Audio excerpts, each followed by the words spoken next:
จกรรมสวดมนต์ความเพียร Facebook หนุ่มน้อยคอฟฟี่001ครั้งที่32วันที่1มิถุนายน2569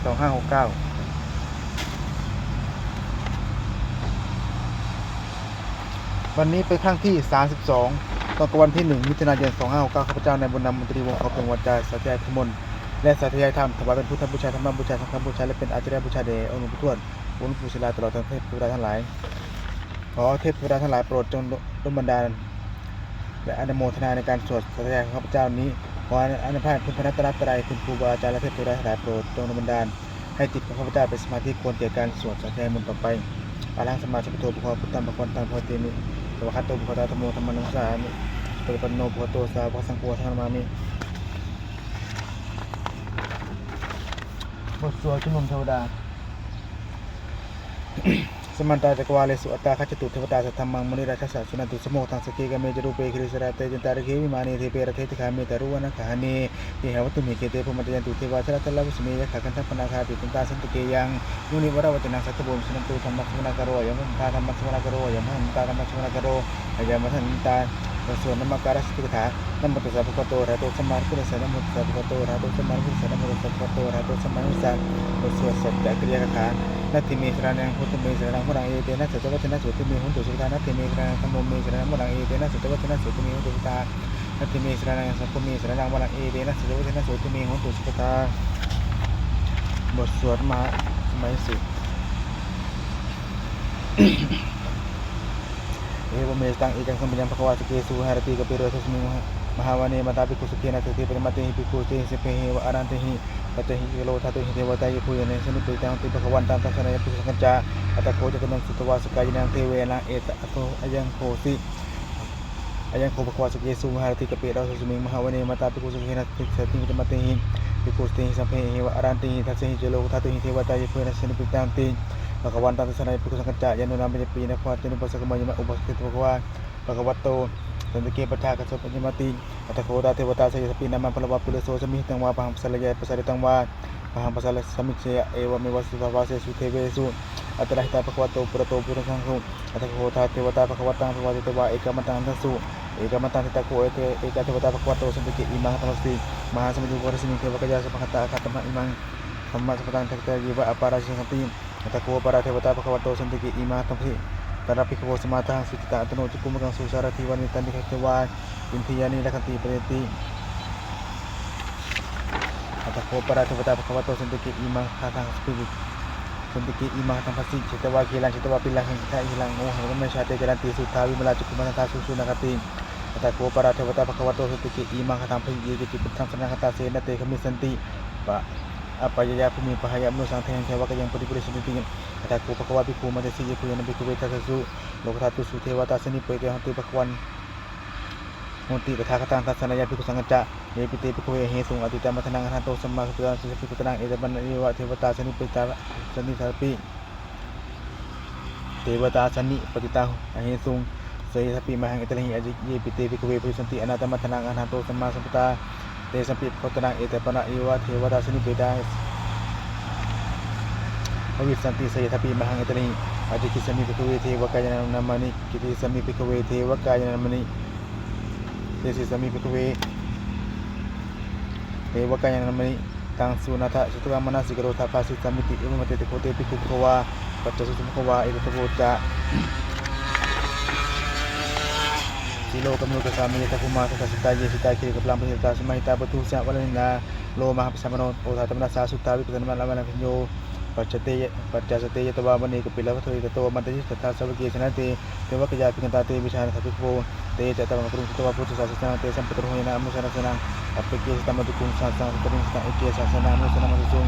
อัปเปเกนะตัมมตุกุงทิชาสภาพปะหังตุสภาพนิยาบวิตวาคุมารตโตมันติสัทธาสวะเกชนะเตเทวกยาปิกันตาเตวิชาสัพพิโภเยโวหังกิติเสมิคราหินิปุโสสตาสาวะจักขมากปิลวะทิมันโตสิมันโทวนามันโตยสินุมัทมนาภิกขุมุปุรังสิมตินังชัสสหัสสะหิมมตายคานันตวันโนทิมันโตสิมันโทวนามันโตยสินุมัทมนาภิกขุมุภิกขุนังสิมตินังสาตาคิลาติสัสสะจักขานันตวันโนทิมันโตสิมันโทวนามันโตยสินุมัทมนาภิกขุมุภิกขุนังสิมตินังอิเจเตโสรัสสัสสะจักขานันตวันโนทิมันโตสิมันโทวนามันโตยสินุมัทมนาภิกขุมุภิกขุนังสิมตินัง เวสามิตาปัจจสตาเตคานันตเวโนทิมันโตสิมันโทวนามันโตยสิโนมัทมนาภิกมุขนาสิมิติมนังคุมพิโรราชาหิโกเวปุรสนิวิสนังพิมเวนัสตาสัจจันเตคนังพิรุปสติคุมพิโรราชาหิโกโสภคัสสิมิติมนังปุริมัจจสังราชาตตาระภูปสติคตานันสิมิติมหาราชาเยสิโตปุตติสัพพโมทนามาภลาอิทิมันโตสิมันโทวนามันโตยสิโนมัทมนาภิกมุขนาสิมิติมนังปัจจินัจจสังราชาวิโรหตปสติคุปนังสิมิติมหาราชาเยสิโตปุตติสัพพโมทนามาภลาอิทิมันโตสิมันโทวนามันโตยสิโนมัทมนาภิกมุขนาสิมิติมนังปัจฉิมจัสราชาวิโรหโกปสตินาคนันติปติมหาราชาเยสิโตปุตติสัพพโมทนามาภลาอิทิมันโตสิมันโทวนามันโตยสิโนมัทมนาภิกมุขนาสิมิติมนังอุตราจัจสังราชาวิคุวิโรตปสติยคนังติปติมหาราชาเยสิโต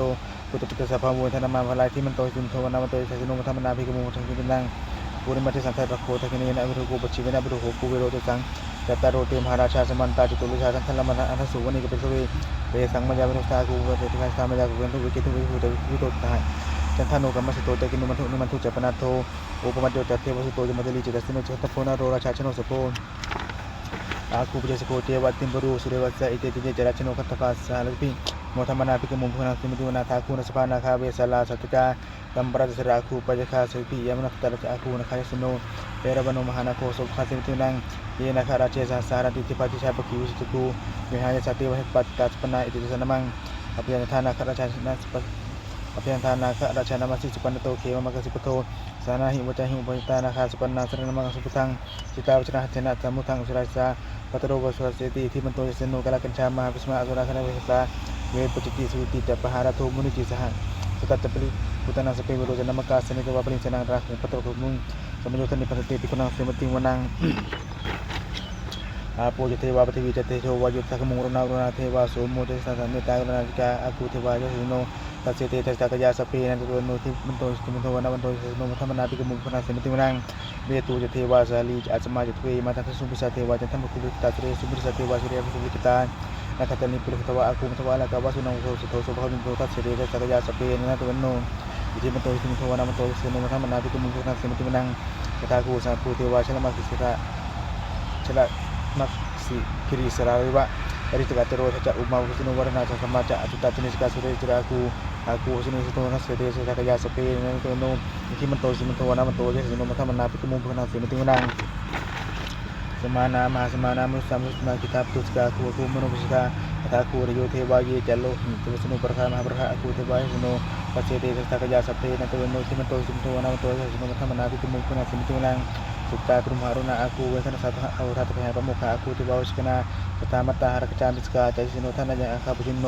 โยจิสาภิสติทัสเสเตทัสสะยาสเปนันตุโนอิทิมันโตสิมันโทวนามันโตสิโนมัทมนาภิกมุขนาเสมติวนังเยมิยะตุสิมายามะกัตตะใจสิโนท่านพิจกาลมัสสะโชตินมัสสะวะนิมารณตุโรคูทาคูปริมิตาทัสเสเตทัสสะยาสเปนันตุโนอิทิมันโตสิมันโทวนามันโตสิโนมัทมนาภิกมุขนาเสมติวนังสเตเตเทวานิกายาสเพนะนะตุวโนนามันมุเยนะอคตุงเยจันเยสริทัสสะโอจชาติมัคคิลังโอโหตินมันสวังทัคเขโมตรานาคังจันทวะอาสิตาสิตังตุภมะปะโตจาปุตตาทิพุสังสนังกุมลโสจะโสภคาสิมตินังสันสุภมะโรกนังมหาพมะภิติปะโนสิปะโตพุสมากโยโสตัสสิตาชราคูปเจโกสิโนเตสตามุสโตคาหะโตปะโรโตเตจะสเพตินิ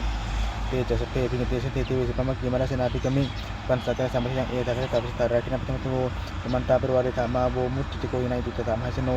Kanasena pi ipayana terama jasra matu watene wang sapu suku meko tena into kisuko kata so puta wati sangoto yang se dapat pinya mobi keteman itu mato mani sta sabagi sanate marasena pinta te bisa tetubo se jata makurung suta putu senang witra ke pekamung ne sanglo bichun sepe bisi sangkama piyati tadi seno mati saputi sabakate sini stati musuh bisa mutuan namo po sato katima itu wana mo po sato katima itu wana mo po sato katima itu wana